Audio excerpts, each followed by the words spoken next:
to be materially different from any future results, performances, or achievements expressed or implied by such forward-looking statements. Such factors include general economic and business conditions, the ability to acquire and develop specific projects, the ability to fund operations, healthcare service demands, change in healthcare practices, government regulation, and other factors over which the company has little or no control. The company does not intend and is not obligated to update publicly any forward-looking statements.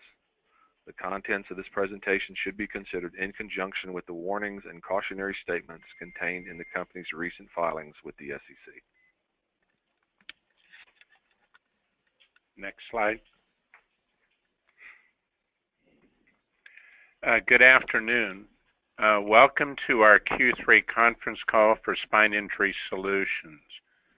Our goal today is to address three main issues.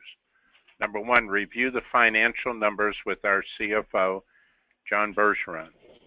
Number two, discuss several new marketing initiatives. Number three, answer some questions sent to the company by our investors. John Bergeron and myself will handle this conference today. Dr. Matt DeGaetano was called out of the country for a family emergency situation last evening and is not able to be on the call. David Spencer, president of Quad Video Halo, is returning today from out of town following a meeting and stem cell workshop over the weekend in Dallas. I will ask John Bergeron, CFO, to review the financial numbers for Q3. Thank you, Dr. Donovan. If you'll look on the snapshot end of the Q3 2016, we had $1.83 million of current assets. We have $1.74 million in current liabilities. That's an increase, great increase, and the reason is the line of credit is due in August of 2017 from Wells Fargo, which makes that less than a year, so we have to reclassify that as a current liability. Together, we have cash and borrowing ability at the end of 9/30 of $805,000, so cash should not be a problem in the next quarter. If you look on there, we have $10.2 million of gross receivables out there. Of course, those are netted in the financial statements. You can read the rest of the stuff. Go to the next slide, please.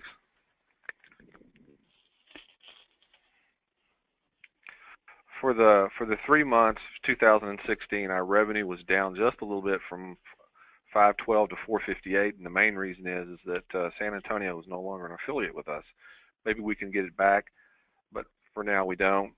One of the things you'll notice in the gross margin is much higher in 2016 versus 2015.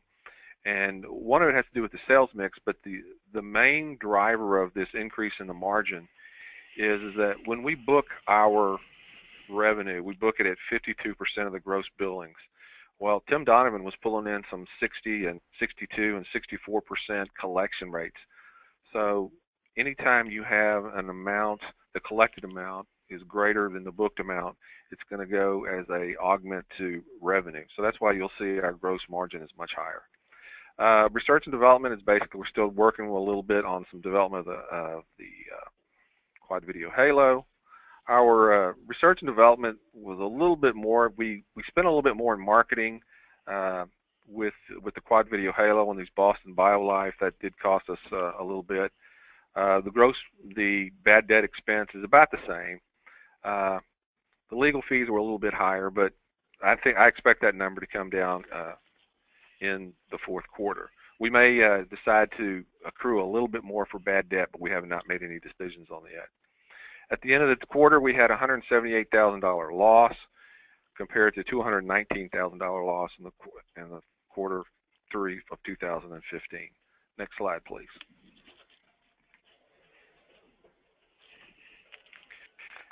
If you'll look at the condensed balance sheet at Q3 2016 versus year-end 2015, the current assets are up about $100,000.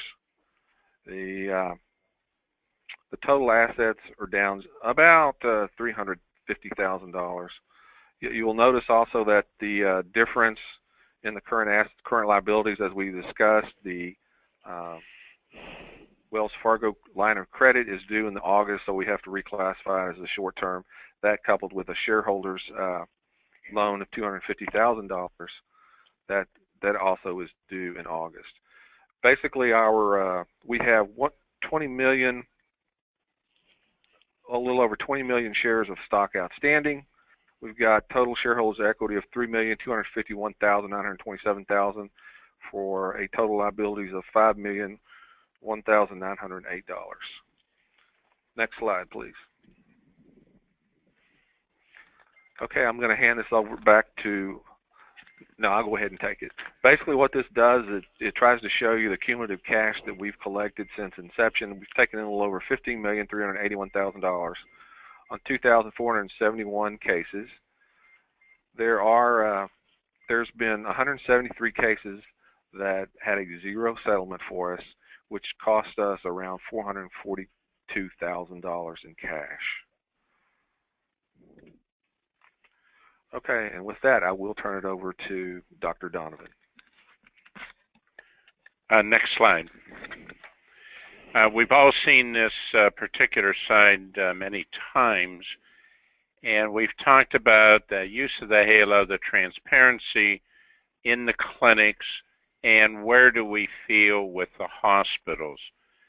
It is for this reason we're looking to expand both horizontally and vertical.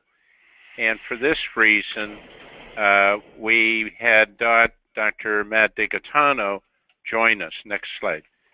As I said earlier, Dr. Matt could not make it, so he sent a short letter. It says, "Spin shareholders, please accept my regrets and apologies for not being able to participate in today's conference call live due to an immediate personal family issue outside the country.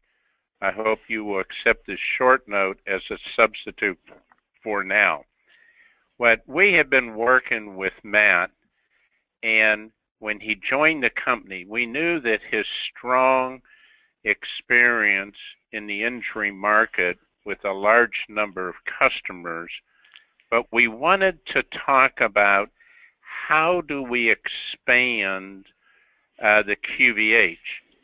And here, as Matt says in his letter, he's learning the opportunities in half a dozen or so even larger markets than the injury market. As our market potential expands, so does the requirement to be able to properly address each of the markets. And the example, expanding the markets laterally into other medical companies or other specialties such as regenerative medicine. So that's more of a lateral expansion. And then he talks about the vertical expansion into hospitals and ASCs, the day surgery, ambulatory surgery centers, that we are looking for these entities, especially the hospitals and the ASCs, are looking for ways to reduce their liability risk, as well as compiling instantly accessible case databases for teaching. And we have a product that we're now developing through the QVHRX. And once again, he felt there was some disappointment, no additional sales have been finalized. And then he goes into, to date, we have been learning our new and expanding market with one-on-one sales calls, and we've been compiling an information base of pros and cons from doctors and hospitals. Please remember, this is not an inexpensive unit, and aside from maybe its use in injury cases, it is not something that is going to generate income for practitioners. What we are selling is threefold. Number one, risk management and the vision that it eventually will save or at least mitigate the inevitable significant loss due to fraudulent liability lawsuits against practitioners and hospitals. Number two, under new and tighter financial controls by Medicare, Medicaid, and private third-party payers, we can show evidence the procedures were actually done.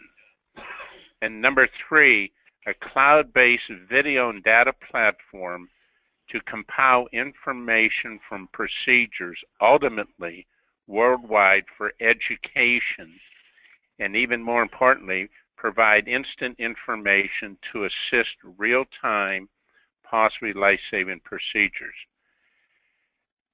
We have decided that we now have the prospective market size and knowledge base to revisit and attract outside independent medical rep firms to represent QVH and QVH-RX. We have recently posted solicitations of interest for firms to represent our products on a non-exclusive basis on several specialty websites, and fully expect our offerings to be well received. We'll keep you posted. Again, I apologize for not being able to attend in person, but I'm receptive to being contacted by email. I think when we deal with risk management and hospitals and ASCs, yesterday, CMS, that's the government, 2017, have come out with Centers for Medicare Medicaid Services, that's the CMS, released the 2017 Hospital Outpatient Prospective Payment System.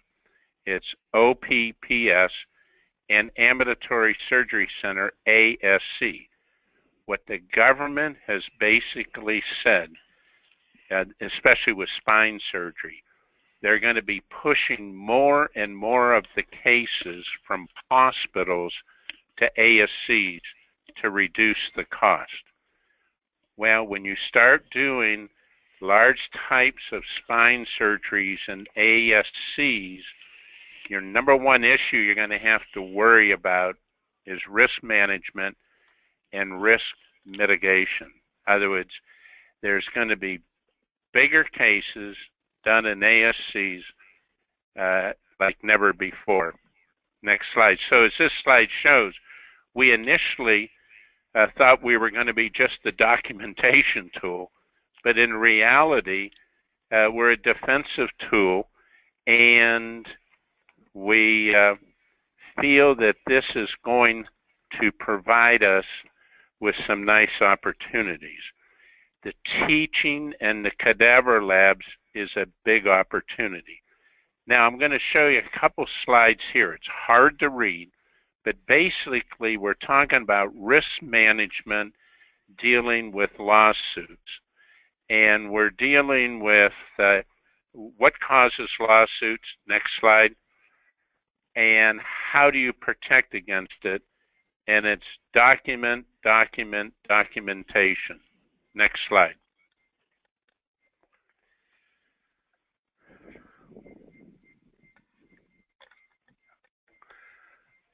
We're having a disconnect here.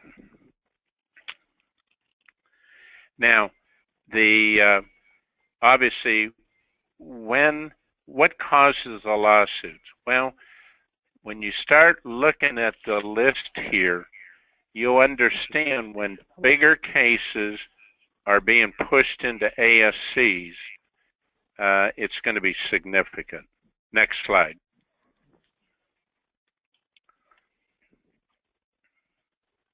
Next slide. So, how do we penetrate this market? Well, we have the tools, the QVH 3.0, QVH-RX. we knew the value of the QVH 3.0, but we weren't sure the potential for the QVH RX. And we're now going after the market as we just described. And if you notice the bottom line, we began our efforts through specialty medical device placement websites. Next slide. And here's what we're actually showing to potential independent reps. And we're going to show you 2 or 3 slides dealing with the quad video halo. Next slide.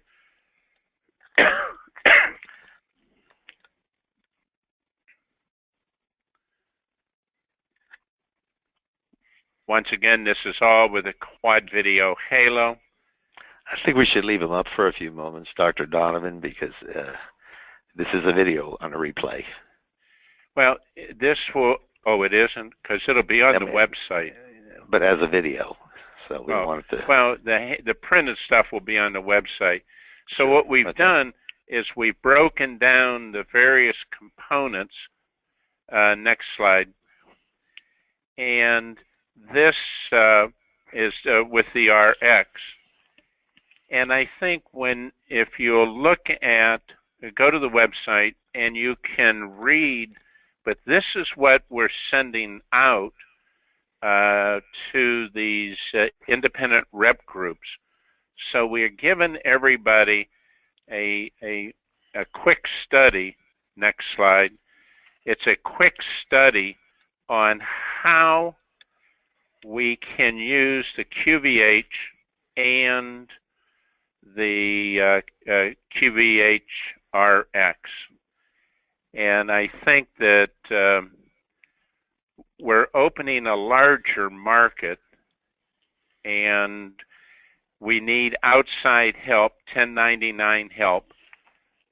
So we're going to provide these independent reps and companies with the information to help us. Next slide. So as we look to our future value, we want to leverage both the QVH technology and the RX. And we're interested in regenerative medicine for several reasons. Number one, mostly it's being done by interventional pain docs. And interventional pain doctors is our key market for the QVH. And so these doctors are interested in looking for new revenue centers with regenerative medicine. But it's a backdoor way for us to meet the progressive interventional pain docs. I believe we need to expand the marketing efforts into hospitals and ambulatory ASCs. The liability issue is significant, and it's going to increase because of this new CMS regs that just came out yesterday. We feel there's strong margins with the proprietary QVH and the RX. We've used the RX here in Houston on several surgical cases, and we have a couple more coming up, which we're using different types of components. One of them is a 360-degree video camera, which is pretty slick. We've been to 3 regenerative meetings, and we're meeting with industry leaders in this field. Regenerative medicine is going to be very large. Now, we have the patent for the QVH and the CE mark, and we've also have done continuing patents on the original patent because we've added a lot of things that were not on the original patent, such as the interface module. That was never part of the original patent. But we also have filed papers for the EU and I guess they have to do the UK now. We're not sure what's going to be there. And then we have to concentrate on adding some new SpinIntry affiliates. Next slide. So here's our goals. We have to get more locations for the core business. We need to do both the vertical and the lateral expansion. And we've met with the hospitals, cadaver labs, and so forth. And I think risk mitigation and risk management is going to just become more important. We obviously have to increase cash flow. We've had a lot of expenses on the QVH side, but we're working to get those under reasonable control. And we're making some remote motors. We're working on some new issues with the QVH video cameras, smaller ones, some with motors on it, and so forth. And we have to continue third-party sales and develop the video teleshare feature. That's going to be helpful. They just announced today in Houston that Methodist Hospital and the Houston Texans are setting up video technology across remote Texas for the schools where the athletes can be evaluated over telemedicine. I think there's a significant opportunity there. So what I want to do now, as I said earlier, we had a large list of questions sent to us. Bill, David, I noticed just came online. I don't know if he's going to have access, but he just showed up, so he may have landed. David, are you on there? Well, maybe not. It appears he showed up in the database. On this, we received questions from shareholders, which is terrific. That means they're obviously interested in what we're doing and they want more information. Now, when we get a list of questions or single questions, we would love to, but we can't respond to individual shareholders because of a thing called Regulation FD under the Securities Exchange Act of 1934. It's the fair disclosure, which prohibits companies like us from selectively disclosing material non-public information to analysts, investors, and others without concurrently making widespread public disclosure. So what I wanted to do is to go over some of the questions, and they dealt with different areas of things. An example, dealing with the QVH patent. I think we got some nice questions on there. And then one of them was, have we obtained or determined a valuation for the patent? And the answer is no. There's no need unless the board of directors decide to sell either the patent or the company.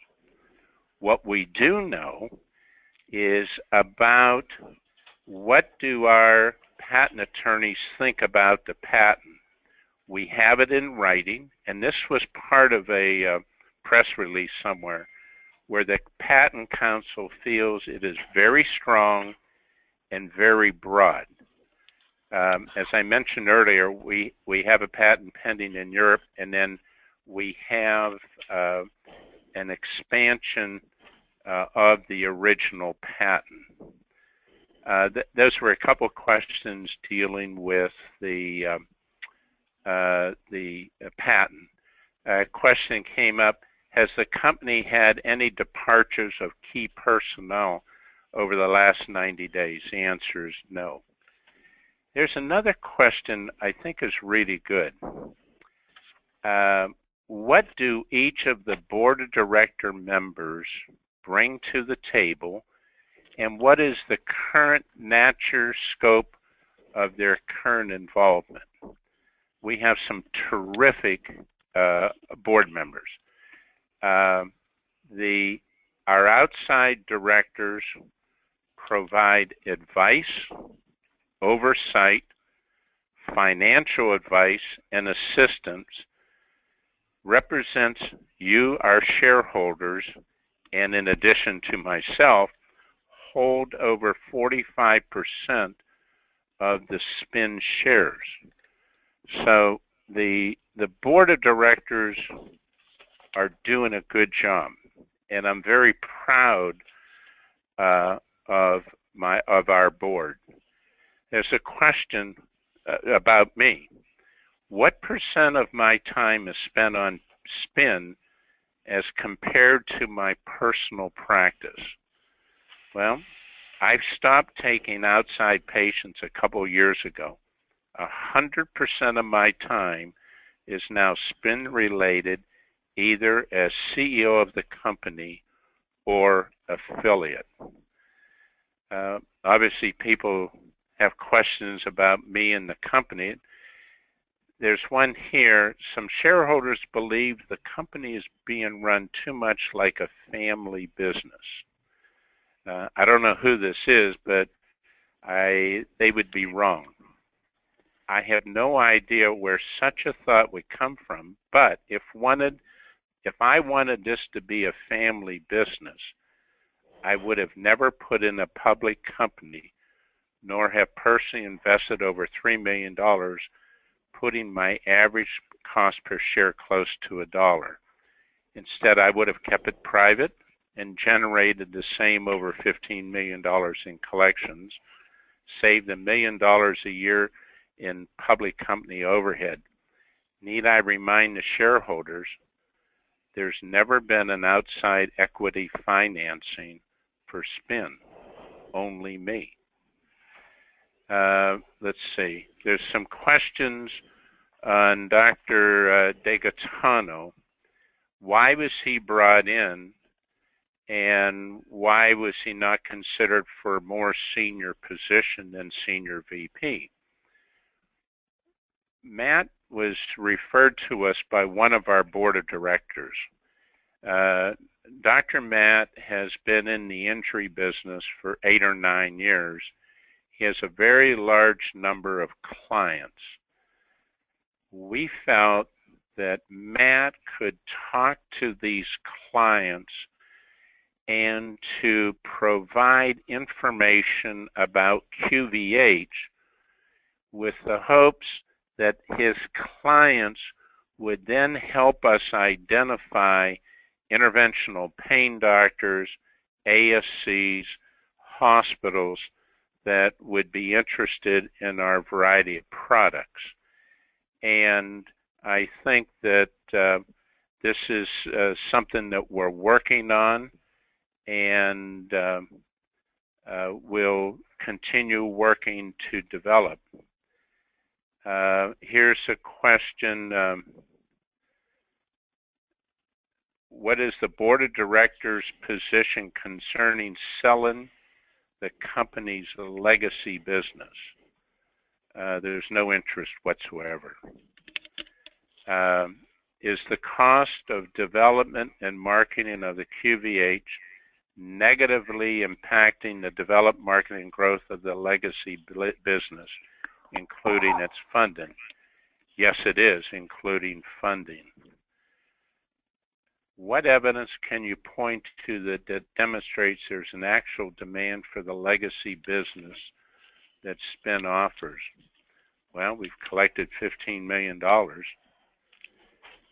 What are 3 main factors why the legacy business has not significantly grown in 2016? The 3 main factors are cash, cash, and cash. What is the board of directors' position concerning all or a portion of QVH side of the business? Everything is for sale at a price. Okay. Please list the date each of the board of directors, members, and officers last purchased SPIN shares on the open market. I personally purchased 25,000 shares 2 months ago. I am not aware of others in the past. How does the company, including board of directors and officers, feel concerning the current stock price of 16 cents? Is the company taking or is the company planning to take steps to attract new investors? Well, obviously no one is happy with the current stock price. Every share of the several million I have purchased is at a higher price. Once we get the hopeful traction on QVH, it hopefully would benefit other ways to expand the audience for SPIN shares. But for now, our top priority is to ramp up sales. Here's another one on me. What is Dr. Donovan's average cost of shares of SPIN that he has purchased in the open market? That can be calculated from Form 4 filings. But don't just ignore the 550,000 shares I bought at $1.87 in exchange for debt owed by the company. Why does the company believe that anyone should buy its stock? And if so, what does the company believe should be their expectations? It is not for the company to believe or not if an investor should buy our stock. As the largest shareholder, I look at SPIN as my public legacy. My personal plan for this legacy is to hopefully make it successful. Obviously, it's been playing out slower than I initially imagined, and I hope that things will get better. Let's see.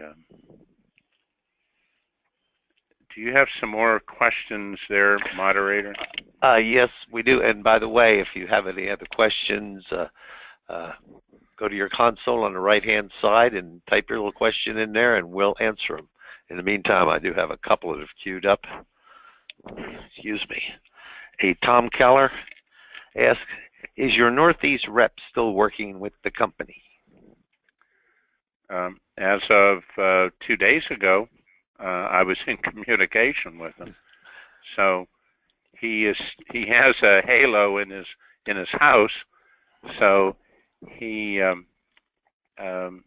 we were talking about some specific things 2 days ago. So I assume he's still working. And the follow-up was, how is he accomplishing?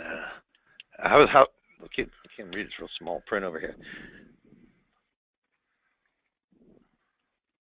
Well, it's kind of garbled. I think this may be a European that wrote this thing for some reason. Anyway, Mr. Keller, please ask that question again. Here's another one from a William Taver. Do I remember correct that the letter of credit is guaranteed by a director? Yes, here's the CFO.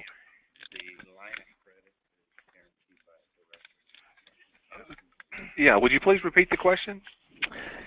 Do I remember correct that the letter of credit is guaranteed by a director? That is correct. Peter Dalrymple has guaranteed the note at Wells Fargo, even though the note is in Spine Pain Management's names. Okay. And he is the second largest shareholder of the company, if I remember correctly. That is correct. Okay.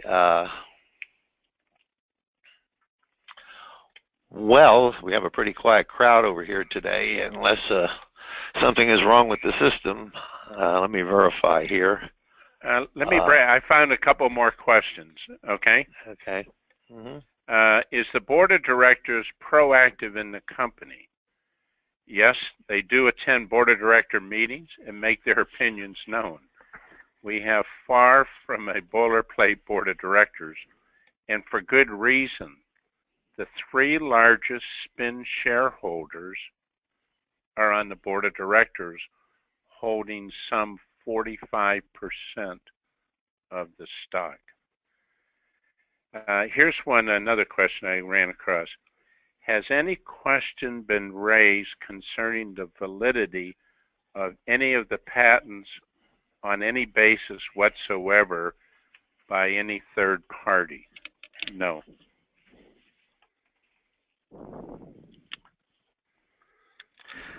Got another question back from Tom Keller.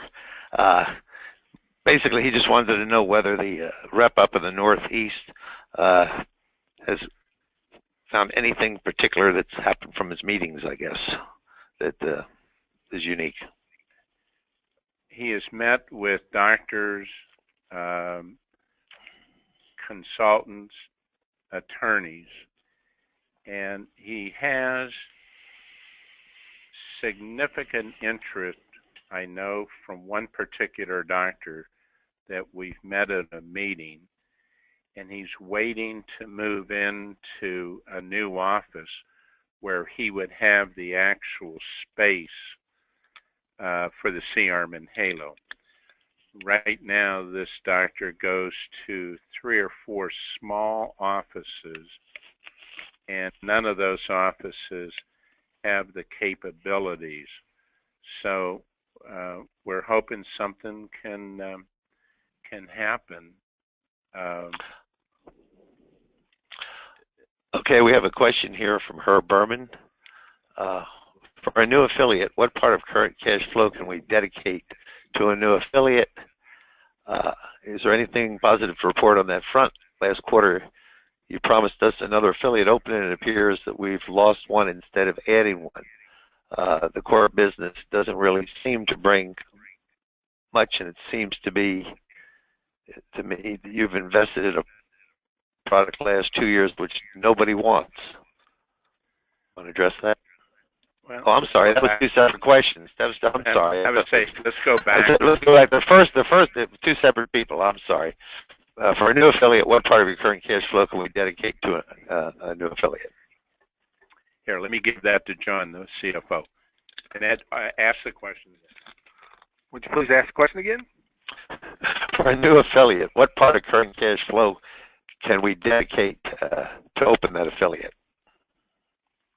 Well, I mean, we have $800,000 available. The question comes in is, what are we going to do in August when we have that big note payable due to us? We could renegotiate the note, but I would be hesitant to do that, to be a little bit more conservative, because the last thing we want to do is not stiff or break our debt covenants. Does that kind of answer your question? Stiff or break our debt covenants. Okay. Yeah. Okay. Now let's go back to this second person here, Walter Egger. It's a very long question. He says, is there anything positive to report? Last quarter you promised another affiliate opening. It appears we've lost one. I think we confused him earlier. The San Antonio facility has been closed since 3 months. I mean, 3 quarters ago. Okay. Anyway, it appears that we lost one instead of adding one. The core business doesn't seem to be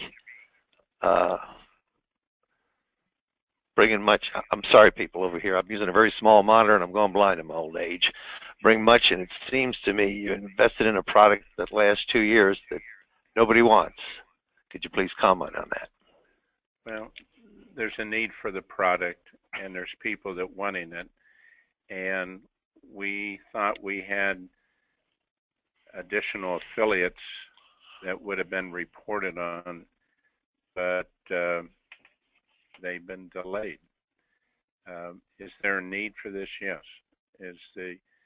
As the changes in medicine occur affecting doctors' revenue, many doctors can be looking for new revenue centers.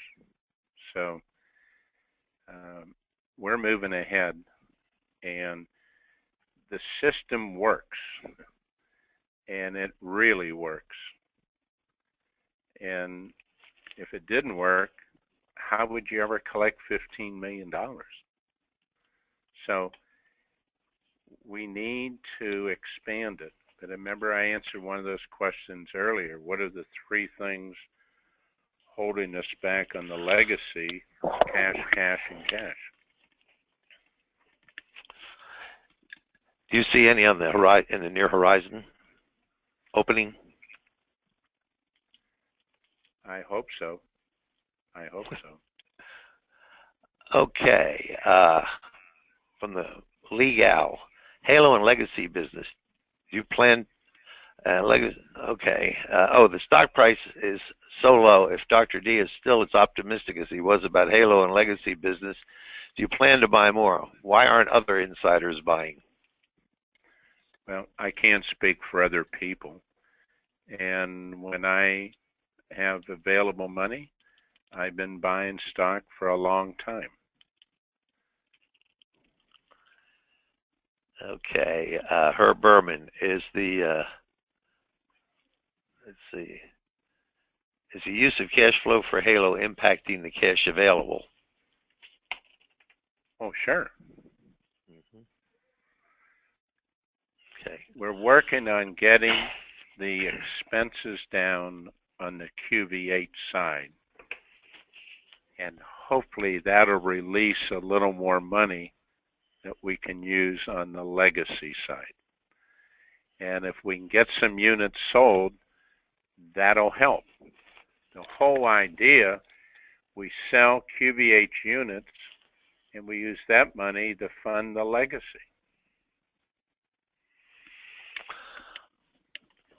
Okay, and Mr. Walter Ager is back again. I don't think it's interesting to shareholders to hear that you've collected $15 million in the past. What I as a shareholder see is a net loss in almost every quarter in the last 2 years, no revenue growth, and no QVH sales. He's correct. We've had one sale, and our cash collections have really improved, but the revenue has not improved. We have to do a better job.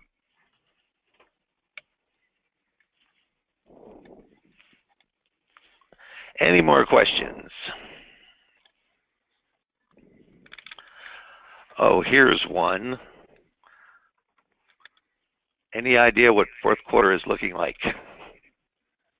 No, the only thing I know in the fourth quarter is we have the shareholders meeting Tuesday after Thanksgiving. Okay. All right, I guess that probably ends all our calls. Would you like to sign off, Dr. Donovan?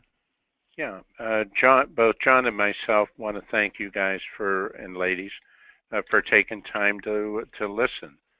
And it's the